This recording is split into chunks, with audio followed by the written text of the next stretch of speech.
kailangan nating bumalik. So, alam niyo po, in today's time, kung i-observe po natin, mostly of the people desired recognition. Di ba? Desired recognition from political aspect.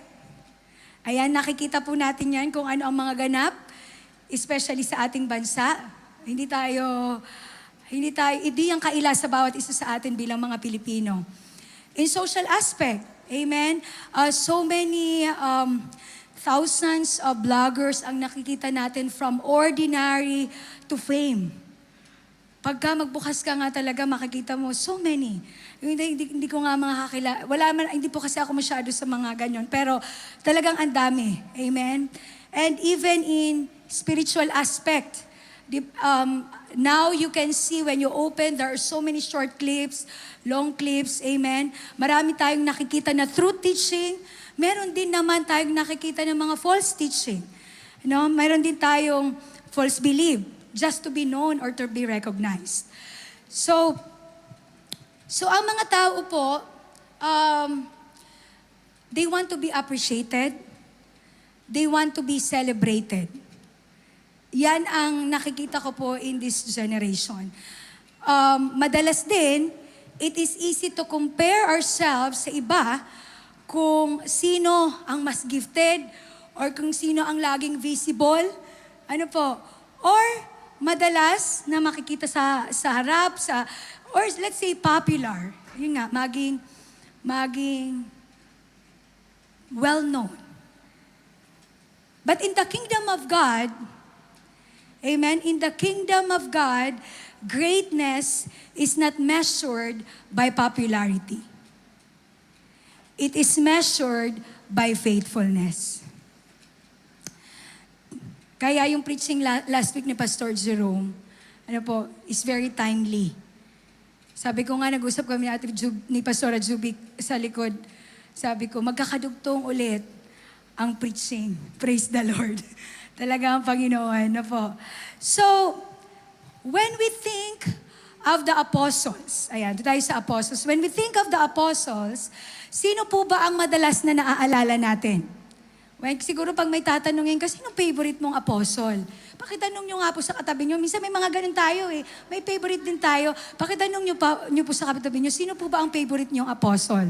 Not only the 12 original apostles, but even as the journeying sa atin, sino po ba? Yan. Narinig ninyo kung sino. Ayan, Paul. Una-una narinig ko dito, Paul. No? So, in general, maraming tagasunod ang Panginoon. Si Peter, di ba? Last preaching, I think Pastor Jobs, preached thousands.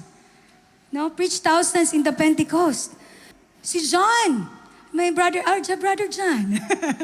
John, the beloved. Amen? John Pilapil daw. John, the beloved. Amen? Of course, sabi dito natin kanina, Paul. Sino po ba ang hindi makakakilala kay Paul? Sino pa? Si James. Kapatid, no?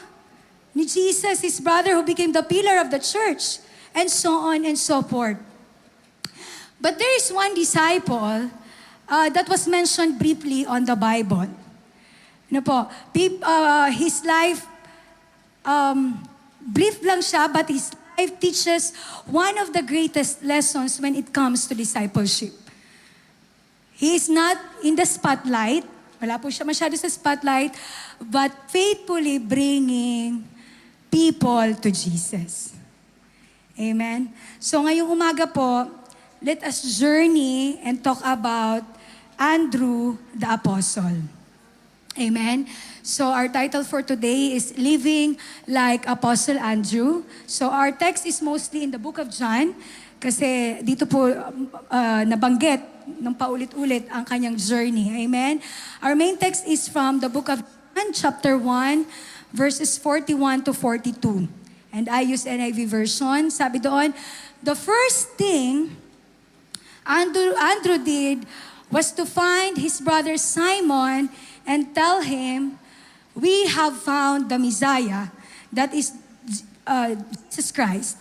And he brought him to Jesus. Ayan, purihin po ang Panginoon sa kanyang mga salita.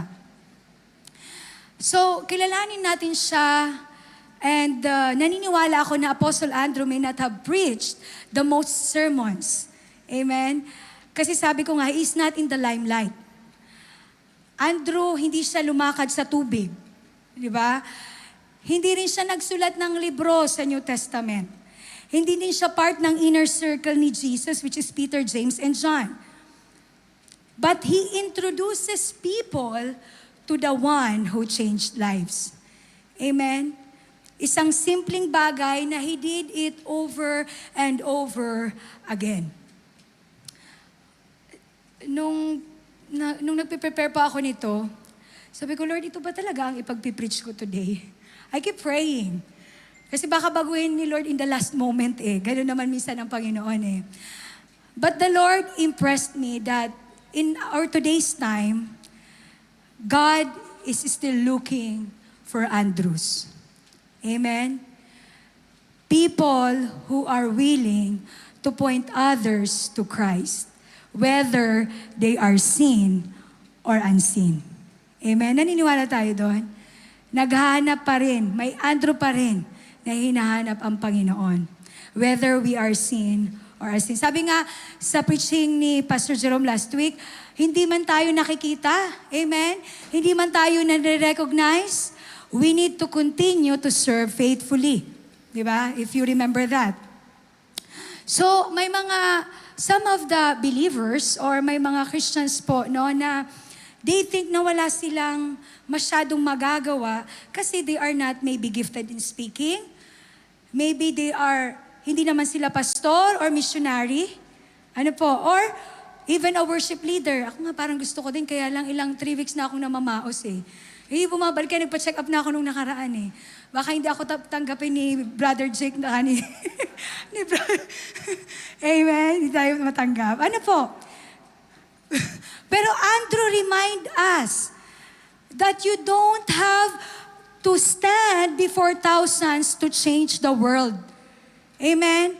You only need to faithfully bring one person to Jesus. Amen? So today, tingnan nga po natin. Let us learn how to live like Apostle Andrew. Una po, Andrew first followed Jesus. Amen. Yun ang una niyang ginawa. So, isa siyang fisherman, alam natin yan, na kapatid ni Simon Peter.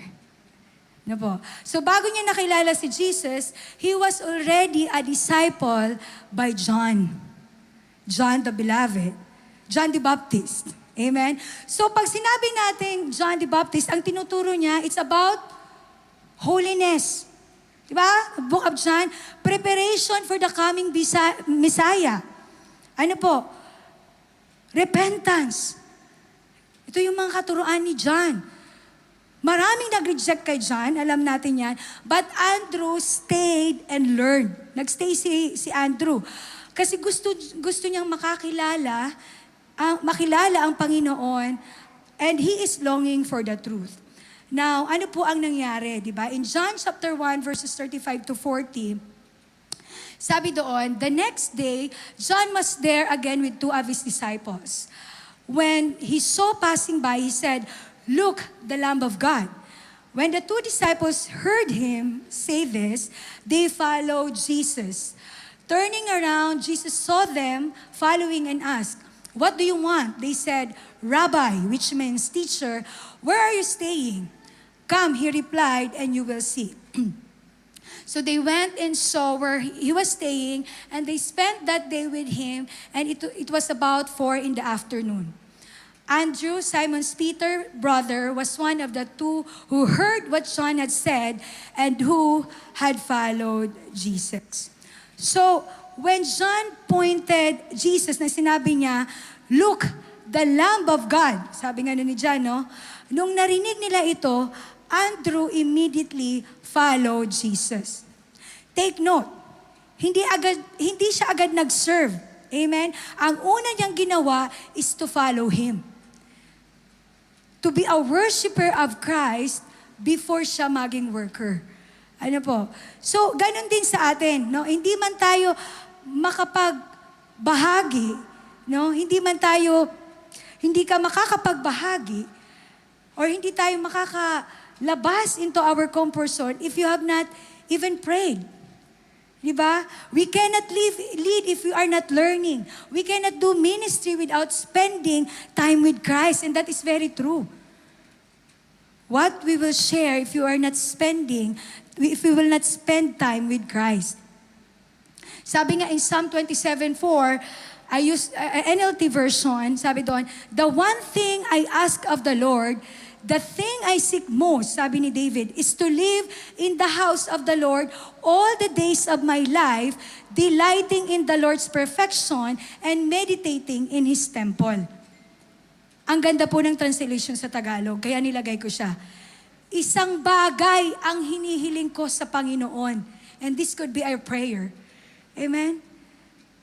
Ito ang tanging ninanais ko, na ako'y manirahan sa kanyang templo habang ako'y nabubuhay. Upang mamasdan ang kanyang kadakilaan at hilingin sa kanya ang kanyang patnubay. This is such a very beautiful prayer. Manatili sa kanyang templo, manatili sa kanyang presensya. So tinuturuan tayo ni Andrew na ang effective ministry always begin with a personal relationship with Christ. Amen? Now, nung nalaman ni Jesus na sumusunod na yung dalawa sa kanya, sabi niya, what do you want? And sabi niya, di ba sabi ni Andrew, saan ka ba nakatira? Simple lang ang sagot niya, come and you will see. You know? And Andrew spent the day with Jesus at yung encounter na iyon niya sa Panginoong Jesus changed forever. Ganon din po sa atin. Amen? If we have a personal relationship with the Lord, transformation happen. And you can only influence others through your transformation. I think nabanggit ko na to dati, ewan ko kung nabanggit ko to sa dati sa preaching ko or sa OHB namin last week nabanggit namin to. So, nung sa OHB po namin doon sa club, may isa doon na kasama kami. And praise God na nakasama ulit ni Brother Salver last week. So we're praying for this again to be revived. But naalala ko talaga, hindi ko yun makalimutan na sabi niya, gustong-gusto niyang isama yung girlfriend niya sa aming OHB. Pero hindi daw niya alam kung papaano. Kasi ayaw daw niya. So simple lang ang sinabi namin. Pag may nakita sa yung pagbabago, siya mismo ang sasama sa iyo. Amen? Ang pagbabago dahil sumusunod ka na sa Panginoon. So that's the reality. Ano po? But if we don't have any change or in transformation, it will be very, very difficult. Kasi the reason will be, how can I join to where you are inviting me kung ikaw mismo ay hindi kinakakitaan ng pagbabago? Ano po? So we should not stop spending time with Christ. No, every day po we can keep asking, Lord, help me to know you more. Kasi every day is a new revelation always from the Lord. Amen? When we are doing our daily things. So, and the more that we remain in the vine, we will bear the fruit. Alam po natin yan. Point number 2 po, mabilis lang tayo. Andrew brings people to Jesus. So ito yung kanya pangalawang ginawa. So yun yung text natin kanina, no, na the first thing that he had done was brought Simon and tell him, we found the Messiah. At dinala niya si Simon Peter kay Jesus. So, ang unang response, kung titingnan natin, no, ang unang response na ginawa ni Andrew ay hindi niya itinago yung biyaya o balitang nasagap niya. Kundi, ang una niyang ginawa is maibahagi sa kanyang mahal sa buhay. Amen? At ang una niyang naisip ay ang kanyang kapatid. You know, a genuine encounter with Jesus always produces burden to others. Amen po ba? Sino po ba ang hindi nababurden sa atin? Amen? If you have a genuine encounter, may burden ka talaga.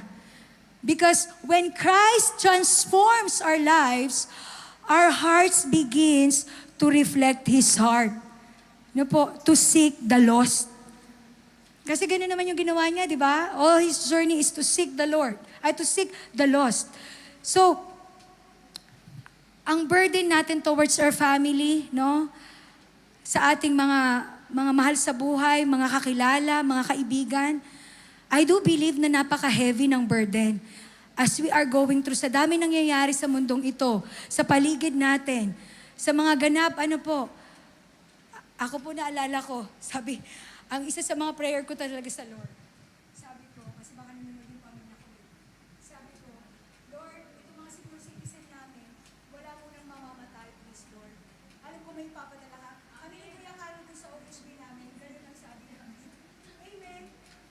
Because we know where they will go. Dalawa lang naman ang pupuntahan. Amen? It's heaven or hell. And we don't want it into that hell. Ano po? So, yun ang laging talagang napakabigat ng burden ko pagdating sa ganun. So, si Andrew, nung pinuntahan niya na si Simon Peter, ang sinabi lang niya is, we have found the Messiah. Ganun lang. Tapos, dinala na niya. Kumbaga, I have found the Messiah, he brought to Jesus. Amen? Take note again. Andrew did not force Peter. He just lead him. No manipulation, no pressure. Inintroduce lang niya si Peter kay Jesus. Di ba? Yun yung scenario. And this is a reminder also for all of us that our responsibility is to bring people to Christ. Is to bring people to Christ, and Christ's responsibility is to change their hearts. Amen? Ganun po yung setup. Hindi tayo ang magpapabago doon. Yes, I agree that sometimes it is very discouraging na yung ini-invite mo ay hindi man lang nagre-response. Amen? Walang nangyayari.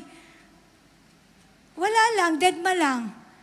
Napakahirap po nun talaga. I myself, hindi ko po yung dinideny, nararanasan ko yun. Na, Lord, ito ba talaga ang gusto mong gawin namin? Pero hindi naman kami napapansin or whatever, no? But we need to continue. Conversion is the work of the Holy Spirit. Amen? All we have to do is to faithfully witness, faithfully pray, and love that person. Diba? Ang sabi nga sa 1 Corinthians chapter 3 verse 6, I planted the seed in your hearts, and Apollos watered it, but it was God who made it grow.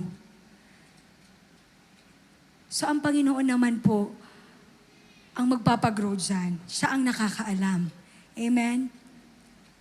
Now, the person, balikan natin si Andrew, the person na pinag-witness ni Andrew changed history. Changed generations. Amen? Peter, kasi si Peter ang dinala niya, di ba? Peter preached during the Pentecost with 3,000 people and those were led to Christ. Malay natin, ang isa sa mga kasama natin dito, sa biyaya at grasya ng Lord, will lead the church of God. Yung mga kabataan natin, even our mga millennials pa ba tayo, no? Mga Gen Z, amen? Alpha, lahat. Who knows, no? Peter became the greatest leaders of the early church. Pero, this will not happen kung hindi dinala ni Andrew si Peter kay Jesus. Amen ba? Kaya wag po nating iisipin na ang pagbabahagi natin ay walang kabuluhan. Amen? Because who knows, the person that you are leading will become a pastor. Sabi ko nga, missionary. Or, kung ito man ay mga kumare o kumpare natin, magiging mas faithful parents sila sa kanilang mga anak. Ano po? or siya ay behind the scene din, katulad ni Andrew na maaring he or she is not in the limelight, pero gagamitin siya ng Panginoon para sa kanyang pamilya. No? Yung isang kasama po namin din sa OHB, ang sabi niya, single mom siya. Ang sabi niya is, may 3 po siyang napakagagandang mga anak. Mga dalaga na.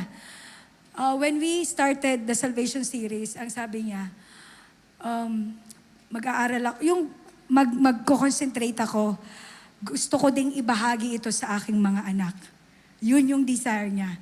Dahil ayaw ko silang mapunta sa impyerno. I cannot forget that, and we are in touch with her kasi nalipat na po siya eh. So, makikita mo talaga kung paano magdi-desire ang isang nilalapit mo sa Panginoon, no, para sa kanyang pamilya. Ako po, wag na tayong lalayo, no? Ako ay isang produkto ng isang Andrew. Maraming maaari dito sa atin ay from pinanganak mga Kristiyano na, but mostly, especially the OFW like me, like us, na nakakilala sa Diyos, tumanggap sa Diyos dahil sa isang Andrew. And I will be forever grateful na ginawa akong Peter ng pinsan ko. Amen? Now, the challenge is, who is your Peter? Sino ang inyong Peter? Your parents, kapatid, relatives, co-workers, neighbors? Sabi ng Romans 10:15, as it is written, how beautiful are the feet of those who bring good news. Amen? God is calling you to pray for your Peter. May naisip na ba kayo kung sino na ang Peter nyo? Siguro meron tayo, ang iba sa atin baka 5, 10, pa isa-isa. Hanggang sa biyaya ng Lord, lahat ng iyon ay makakilala sa Panginoon. Amen ba? God is calling us to pray. Yan po ang pinaka-start talaga eh. Praying. Really, talagang very religiously praying sa Panginoon. God is calling us to love that Peter na binibigay sa atin ng Panginoon faithfully. No? Mamahalin pa rin natin, gagabay natin, tutulungan natin, and point them to Christ. Ano po? And number 3, Andrew sees potential in small things. So, ito po ay makikita natin in John chapter 6, verses 8 to 13. Hindi ko na po yan babasahin lahat because we know already the story, no? Yung 5,000 people feed with 5 loaves and 2 fish. Alam natin na si Andrew ang nagdala ng bata kay Jesus.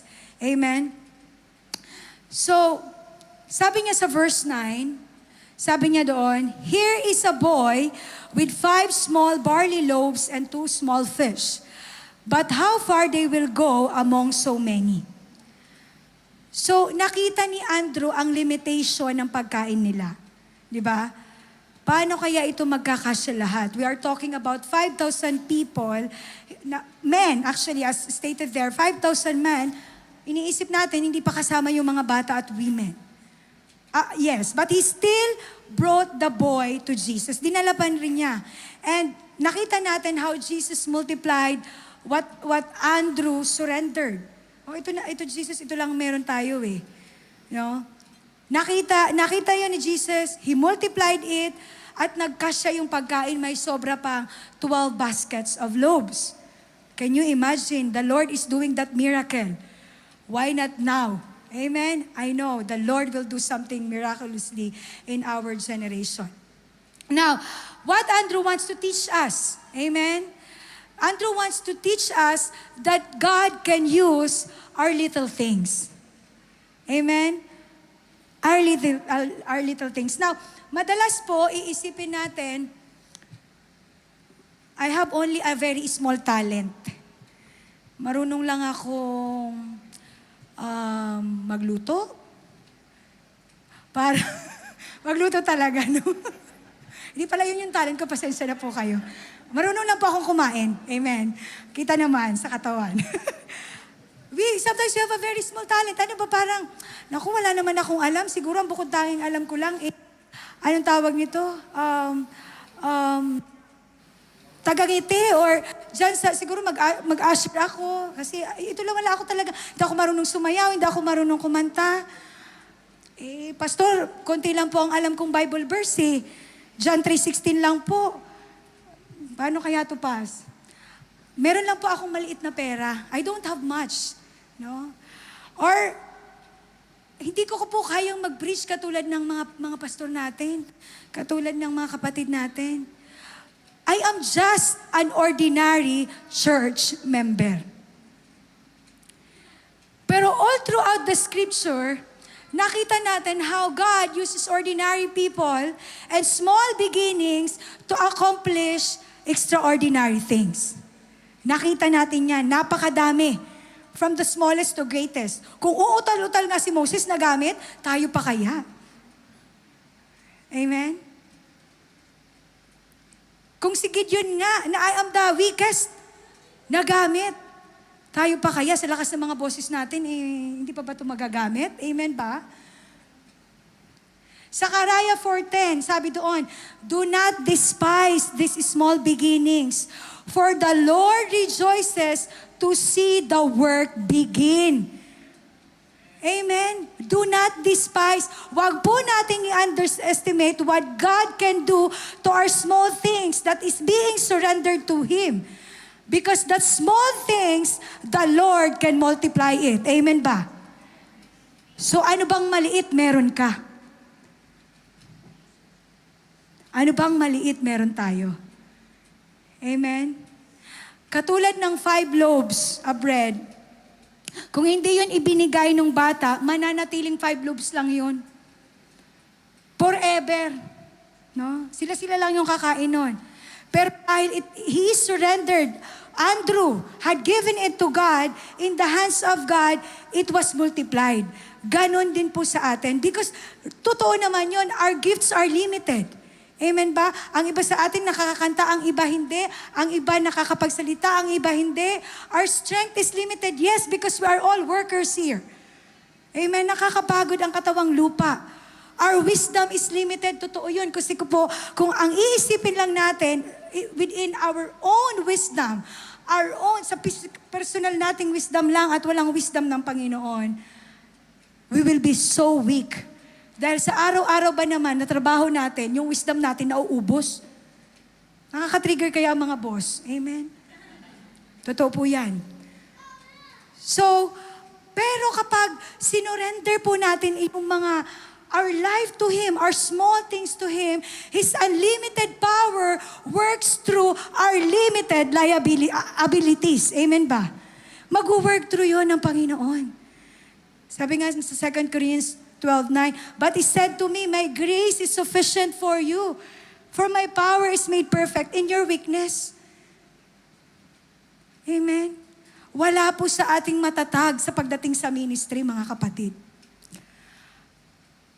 I attended, last Thursday, naka-attend po ako ng OHB equipping, si Doc Fidel.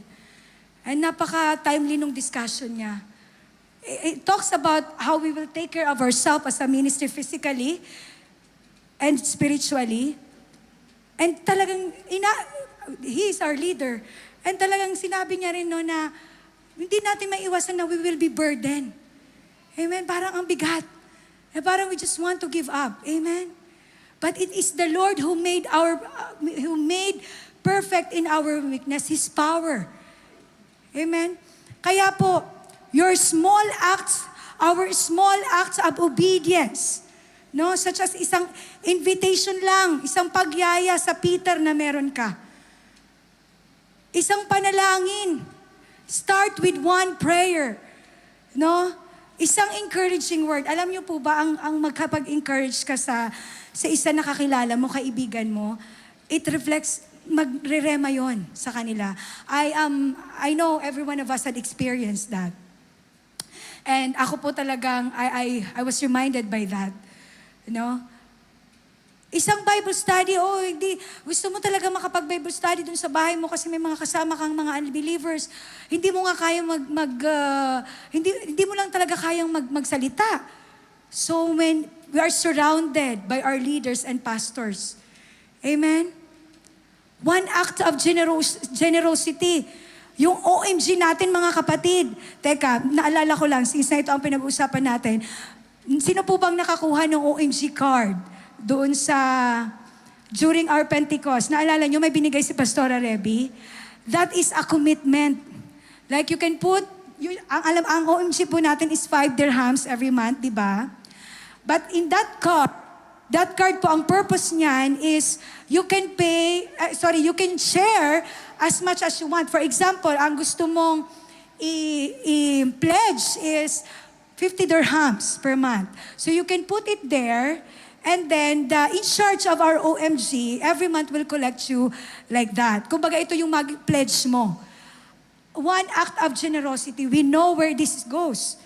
This goes to our missionaries. So mga kapatid, nagagamit ka na sa ministry ng Panginoon, sa kingdom ng Lord, through your generosity. Amen? So diba, that act of obedience, maybe it could be a small things. Naku, ano lang to, it's an only amount of money. But that small amount of money, amen, will bring something different. It can be multiplied. Amen po ba? So, ano man po ang ating mga small things, amen, let us surrender it into the hands of God, the way Andrew had done it. Because these small things can produce eternal fruit. Tandaan po natin, little is much when God is in it. Amen. Little is much when God is in it. And lastly po, our point number 4, Andrew connect seekers to Christ. So, in John chapter 12, verses to 22, there were some Greeks, sabi doon, among those who went up to worship at the festival. They came to Philip, who was from the Bethsaida in Galilee, with a request. Sir, they said, we would like to see Jesus.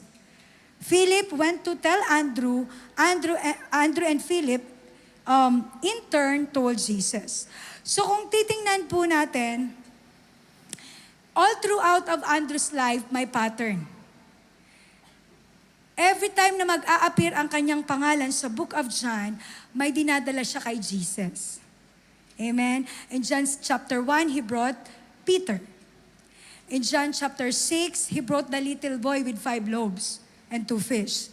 Now, in John chapter 12, tinulungan naman niya yung mga Greeks na gustong ma-meet si Jesus. Ito po ay hindi coincidence. This is the heart of Andrew. Ito ang kanyang puso. And sabi ng mga Greeks, no, yung mga Grieko, sabi niya kay Philip sa verse 21, we would like to see Jesus. I-notice natin ulit, no? Ang dami kong notice ngayon eh.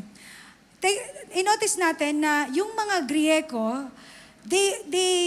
hindi sila naghanap ng miracles or to meet a famous disciple.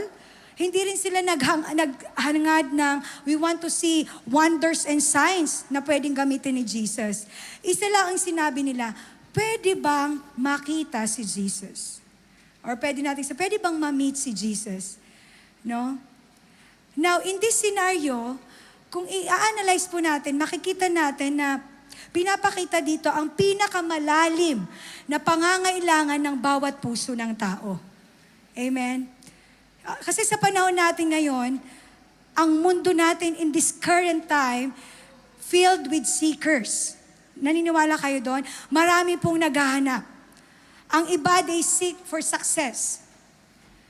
No? Others seek happiness.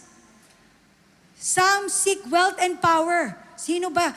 Grabe, when we talk about wealth and power, lahat ata ng tao may gusto yung makuha. No po? Some people, they are seeking for an acceptance. Amen? Some seek love, naghahanap ng pagmamahal, naghahanap ng kapayapaan. Pero ang katotohanan po, makuha man nila ang lahat ng mga iyon, may kulang pa rin.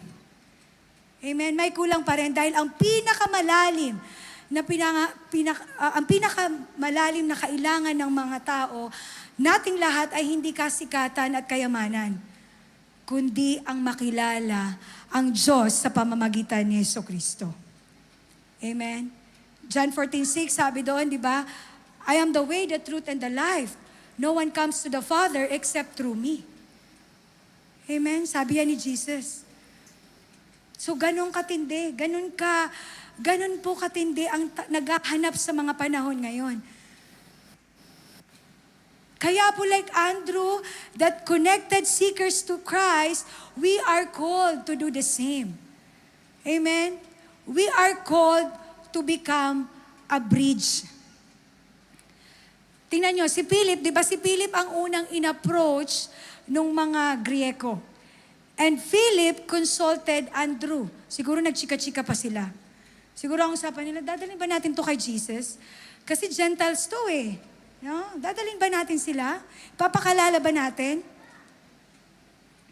Kasi maaari na parang may konti pang doubt si Philip kung dadalhin ba nila o hindi. Pero si Andrew po walang pag-aalinlangan. No? Dinala niya kay Jesus yung mga Greeks. Tayo po bilang bridge na ginagamit ng Panginoon in His kingdom, lahat po natin pwedeng padaanin sa bridge na iyon. Amen? Lahat. Andrew understood clearly that God's love extended beyond one nation. And I know we have the same understanding as Andrew. Kasi nga, di ba, Jesus came for the whole world. John 3:16, for God so loved the world. And because the gospel is alive and moving, naniniwala tayo na alive and moving ang gospel? Amen? It breaks barrier. Ang dami pong barrier, lalo na dito sa lugar natin. Race, culture, language, social status, age, di ba? Background, gender. Ang dami pong barrier. Nung pumunta po kami sa labor camp, literal na barrier ang language. Amen? Very literal. Pero ang Panginoon gagawa talaga ng kapamaraanan.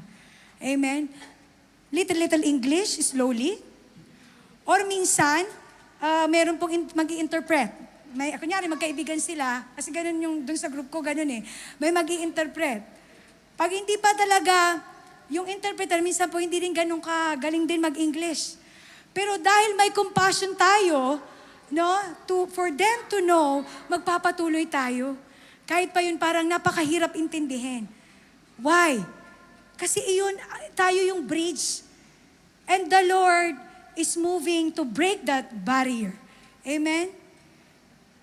But if we don't have the heart to become a bridge of the seeker to Jesus, pag wala tayong puso na maging bridge doon, ourselves is called barrier.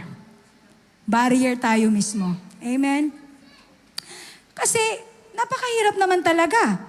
Ano po, ibang kultura, ibang lingwahe, ibang paniniwala, ibang pagkain.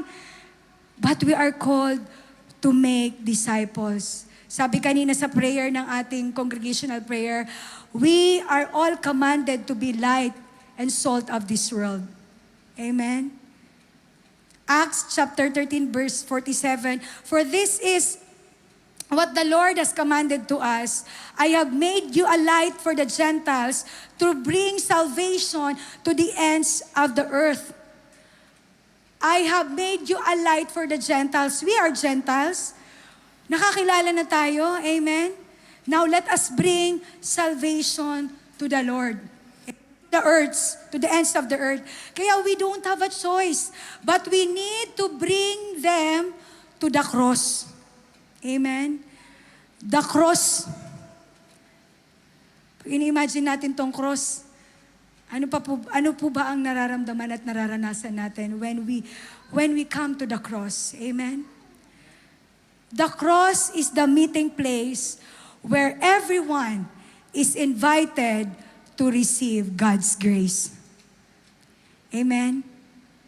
Doon po natin yun, dadalhin sila sa cross. Dadalhin natin sila sa Panginoong Hesus. Now, to conclude this morning, I want to leave this question. Will you live like Apostle Andrew? Amen? So, sa nakita po natin ngayon, ang kanyang buhay can be summarized in 4 simple commitments na pwede nating i-apply sa ating mga buhay. Number 1, follow Jesus personally. Amen? I know all of us, lahat na tayo sumusunod sa Panginoon. Number 2, bring people to Jesus faithfully. Yung talagang you are so faithful. Gaano tayo ka-faithful sa mga asawa natin? Ay, amen, praise the Lord.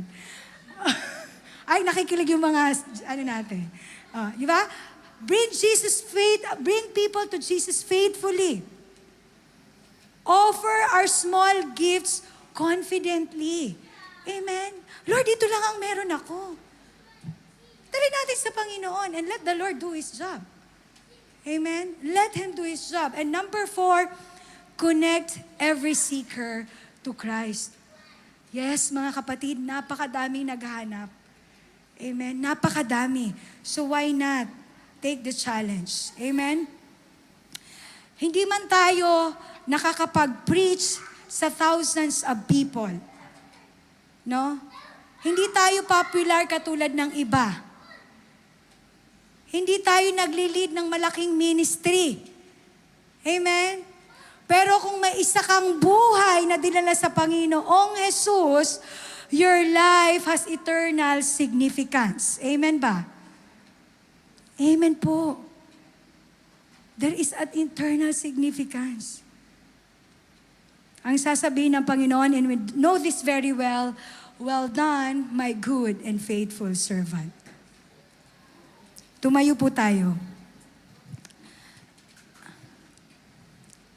I want to leave po these challenges to all of us, including myself. Ayan.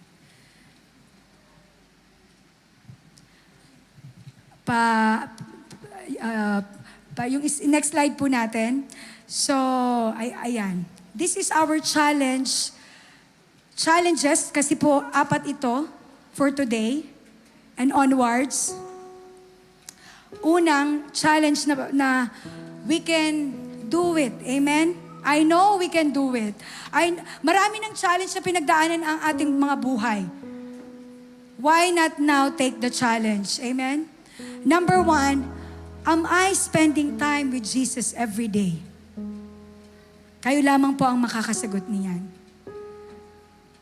Pangalawa, who is my Peter that I need to bring to Christ? Sino ba? Amen? Nung ginagawa ko po ito, parang siguro kahit 2 page ng notebook ko, hindi kasi ang dami po eh. Amen? But gradually as the days, pautay-utay, matatapos ang listahan na meron tayo. May magdadagdag pa yan ang magdadagdag, but it is the Lord who will do it, no? Who will grow in it. Pangatlo, what small gifts I have been keeping to offer to God. Mga kapatid, siguro mga 5 years na tayong Kristiyano, meron ka talagang gift, pero tinatago mo lang yung kasi nahihiya ka. Meron ka talagang, you have not only the talent within the church, you have the talent to invite, you have the talent to speak, you have the talent to sing, you have the talent, every talent na meron ka. Valid yan sa Panginoon. Baka meron kayo na tinatago nyo na mga 15 years ago, kasi 15 years na tayong Kristiyano, 15 years ka na rin na tinatago. I want you to take the challenge that this is to offer it to God. And number 4, how can I connect one seeker to Jesus this week and the upcoming weeks. Paano ko nga ba ito gagawin, Lord? Pray for that person. Show that person how Jesus loved him. Amen. Lead him to Jesus through our OHB, through our church, our service. Marami pong Amen. This is our 4 challenges this week and onwards. And I do that the Lord will work into our lives if we accept this challenge. Amen ba? Alam niyo po sa OHB natin, meron tayong Operation Andrew na tinatawag. It is one of the strategies to engage in personal evangelism. No? If you are attending the DTS, sa aming pong batch, na-discuss na po yun. Sa second batch, I think, I'm not sure kung na-discuss na.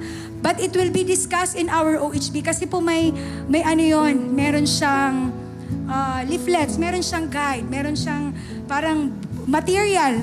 It is called Operation Andrew.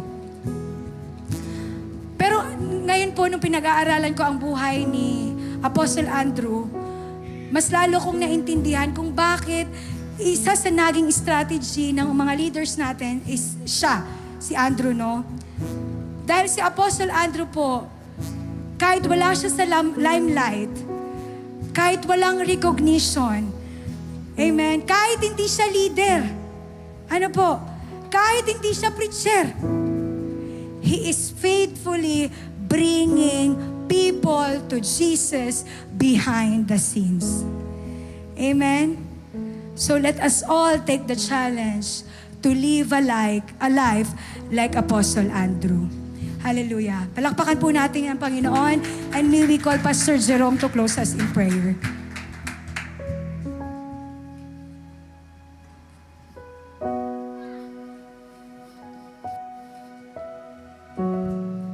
Amen. Hallelujah.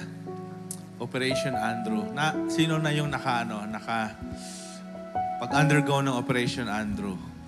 Ayan, sabi ng preacher natin, we are called to be like Andrew.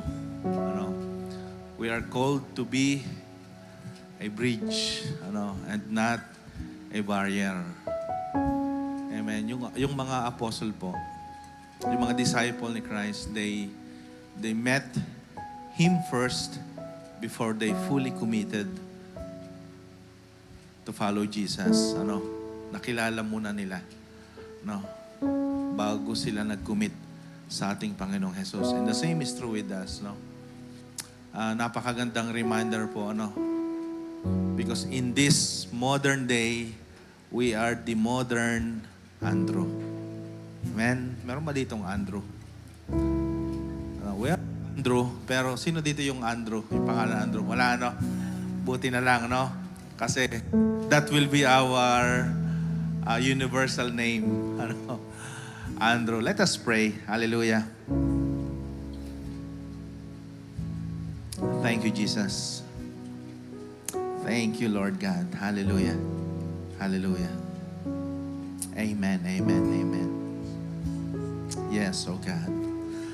Lord, in this modern day, Lord God, you are calling your people as a modern Andrew of this day. Lord, we need your empowerment, oh God. Thank you for all those promises, Lord, that your grace is sufficient to us and your power is made perfect to our weakness. Panghahawakan namin ang iyong pangako, Panginoon. Lord, use each and every one of us. Gamitin mo yung bawat isa, Panginoon. Kung sino man yung mga Peter, Lord, maaring yung iba ay na-meet na namin, maaring soon we will meet them. But Lord, use your modern Andrews in this day, O God. And we need your Holy Spirit to be with us. Lord, give us names. Remind us, Lord. Bigyan mo kami ng mga pangalan at this moment, Lord. Maaring kamag-anak namin, friends, office mate, kapitbahay, kung sino man, Panginoon, Lord, impress to us right now. Remind us those names, Lord. And let our lives be the Andrew of this day. And above all these things, Lord, your name be glorified in our lives. Salamat sa iyong mensahe, Panginoon. We ask your blood to cover us and your Spirit, Lord, to seal this message in our hearts. And all the modern Andrews of today will say amen. Amen.